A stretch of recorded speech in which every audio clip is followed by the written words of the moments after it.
And so now you've been working with Straight Ahead full time for how many years? This is coming up in my 10th year. 10 years. 10 years. And was it when you first started working for Straight Ahead, was that the first time you started working with youth? Or with youth, yes. Yeah. But I was working with another organization, volunteer with New Brothers Fellowship. Okay. And so they work with adults coming out of lockup. They do a lot of work with them too. Another great organization. They're all over Essex County. It seems like a common theme, no matter what someone's path is out of, a life that is not working for them. It seems that community is part of the recipe that is a crucial piece of the puzzle of making it work. How would you say that's 100%. Right? There's no such thing as a self-made man, as much as people say they are. But I mean, we were designed to be in relationship. I mean, God made Adam and Eve. And so we were designed from the beginning to be in relationship. Nobody does well alone in isolation. It just doesn't work. And so I think the only way, my journey came through Jesus Christ, through my faith. Others go through AA, and whatever your approach is. But if you do look at the basic component of all of them, it is done in community. You need community. Right. Yeah, 100%. Yeah, I mean, even people that just everyone seems to suffer when they're isolated. Right. There's a whole epidemic. I read an article recently about with the advent of all this technology that people are just feeling an overwhelming sense of loneliness. And that can have a negative, byproducts of that. And they're selling prescriptions and every other commercial on TV. That's for this right. stuff. I mean, you don't necessarily have to, steal a car in order to embody, negative effects of loneliness. Right. That's right. So absolutely. When you first started working with youth, was with Straight Ahead. Yes. What was it like?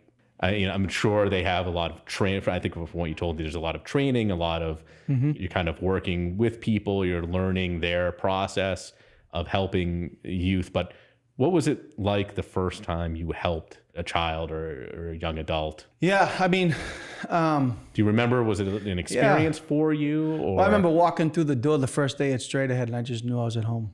Yeah. Yeah, I mean, I was offered a youth pastor position at my old church.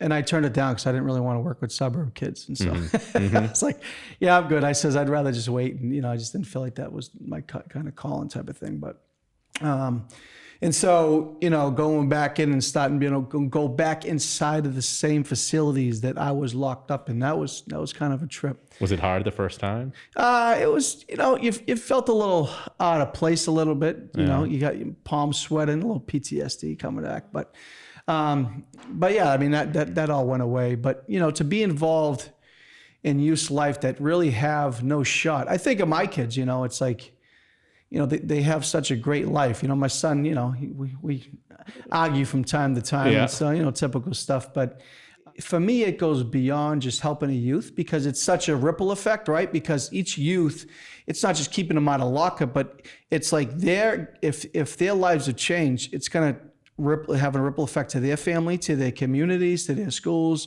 to the workforce. So it touches, one life touches so many others. And I think of my life, thank God my kids don't have to see the same stuff that I seen growing up. They're not going to have those experiences. And so they have that shot to live the life that they want to live. But bar none, if people didn't come into the facilities that I was in, and they didn't have an impact and show me a different way, then who knows? I mean, if I had kids when I was living that lifestyle, I mean, that would have just been another chain reaction, the same thing, just another generational curse just happening, just continuing on with the addictions and the incarceration. And so when one life is changed, it changes a whole community.